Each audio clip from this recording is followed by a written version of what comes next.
पहला सवाल है sir, is my trip 402 quantity है और 15.9 पे बाइंग है।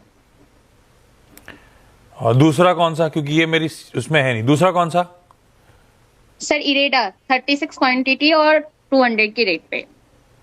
और सविता मैम, ये इरीडा जो लिया था लंबी अवधि के लिए लिया था? हाँ, लंबी अवधि के लिए। Yes sir. कल भी वो मैम आई थी तो अपन ने इरीडा की चर्चा करी थी शायद। लंबी अवधि के लिए आस्था इरीडा लगता कैसा है? एक तरफा बढ़िया मूव्स के बाद करेक्ट करा। अब ये करेक्टेड मामले मेरे लिए तो अभी भी 50 रुपए का नुकसान है। क्या करना है? इरीडा लॉन्ग टर्म के लिए एक अच्छा अट्रैक्टिव पिक है या नहीं है? जी बिल्कुल। देखिए आशीष, एक बेस तो फॉर्म हुआ है अराउंड द लेवल ऑफ 140, तो लग तो रहा है कि अब ये लॉन्ग टर्म में वापस से तेज होना चाहिए, क्योंकि 140 पे अच्छा बेस पकड़ के ये एक लगातार ऊपर की तरफ मूव दिखा रहा है। मेरे हिसाब से नेक्स्ट लेवल जो इसमें हमें देखने को मिलेंगे वो 165 तक के रहेंगे। तो 165 तक इनिशियली ये वहां तक की दौड़ लगाता हुआ एक हमें नजर आ सकता है। तो बिल्कुल पहला टारगेट मैं उसमें 165 का दे रही हूँ, लेकिन 200 का जो खरीद है उसके लेवल्स भी देखने को मिलेंगे over the period of a time. समय लग सकता है, और ये समय आप मान के चलिए मैम कुछ महीने भी लग सकते हैं।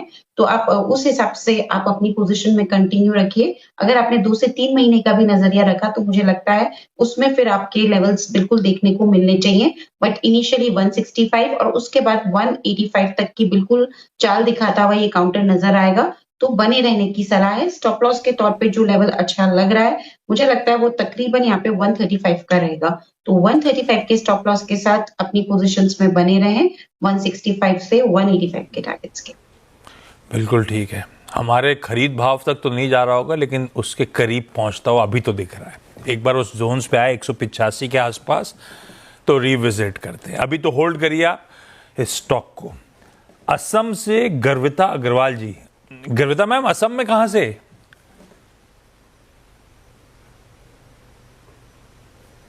गर्विता मैम, असम में कहां से? मैं शिवसागर से हूँ। असम में शिवसागर बहुत ही सुंदर जगह है। It's historical place. डॉक्टर साहब, कोई फुटेज उटेज नहीं लाए क्या आप दिखाने के लिए? हाँ? है नहीं, मतलब डॉक्टर साहब से कह रहा था, वो लेकर आते हैं ना हर शहर का कुछ ना कुछ। ये कहाँ का? यही है क्या आपका? ये सही दिखा रहे हैं क्या? फेमस है। आपने हिस्ट्री में पढ़ा भी होगा। यहाँ बहुत फेमस प्लेसेस है। Ahom kings were there. यहाँ पे रंगघर, कारिंगर। It's a very beautiful place. आप जो कह रहे हो वो सही होगा। हिस्ट्री जो पढ़ता था एग्जाम के बाद मामला गड़बड़ा जाता था, वहीं तक याद रहता था मुझे। लेकिन गर्विता मैम, पहला सवाल कौन सा? जी, मेरा पहला सवाल है एनसीसी के ऊपर। मेरे पास एनसीसी के 400 शेयर्स हैं एट द रेट ऑफ 291। और ये मैम हमने लॉन्ग टर्म के लिए लिया था या ट्रेडिंग था जो फंस गया? जी लिया, ट्रेडिंग के लिए था, फंस गई। अब मैं जब से होल्ड किए हुए हूँ, तो मुझे ये जानना है कि कभी रेट आएंगे, मैं होल्ड करूं या और बाय करूं या सेल कर दूं।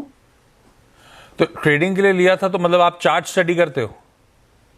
मतलब देखती हूँ। उस समय इसका रिव्यूज अच्छा था, लेकिन सडनली मार्केट कंसोलिडेट हुआ, करेक्शन हुआ, तो वो नीचे आ गया। तो मुझे इसमें फंसे रहना पड़ा। अब आस्था फंस गए हैं। आप बोलोगे वैसा करेंगे। आप बोलो यहाँ पे ऐड करना है, निकालना है, बने रहना है। एनसीसी की ऑर्डर बुक को, हाँ, कुछ लास्ट क्वार्टर के रिजल्ट्स के बाद कंसर्न्स थे। अब तो धीरे धीरे करके वापस पटरी पे चीजें आ रही हैं। मुंबई वाले ऑर्डर सब वापस डोल आउट हो रहे हैं। एनसीसी है कैसा?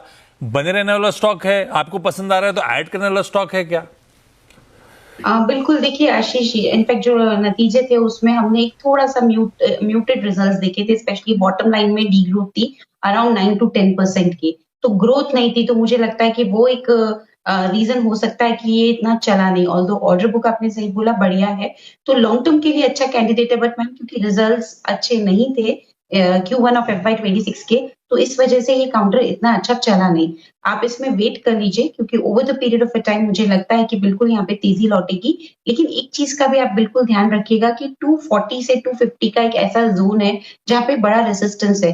तो ये वहां पे एक रुकावट क्रिएट कर सकता है ये काउंटर के लिए। अगर वो जोन ब्रेक हो जाता है, वो लेवल्स ब्रेक हो जाते हैं, तो फिर और अच्छी तेजी आएगी जो इसको फर्दर आपके कॉस्ट प्राइस के आसपास तक लेके जाएगी। तो बस वो एक पार होना जरूरी है, उसका हमें ध्यान रखना है और पोजीशन में आप बने रहिए क्योंकि आपने ऑलरेडी इतनी वीकनेस देख ली है, तो मुझे लगता है कि कोई दिक्कत नहीं है कि अगर आप इसे अभी और होल्ड करेंगे। 200 के स्टॉप लॉस के साथ आप इसमें पोजीशंस में कंटिन्यू रखिए और ये एक ऐसा काउंटर है जो कुछ टाइम भी ले सकता है आपकी कॉस्ट प्राइस को वापस लाने में, तो इसलिए पेशेंटली होल्ड करना है। 245 का स्तर टूटता है तो बिल्कुल आगे की उम्मीद 280 तक की जाने की यहाँ पे काफी ज्यादा है।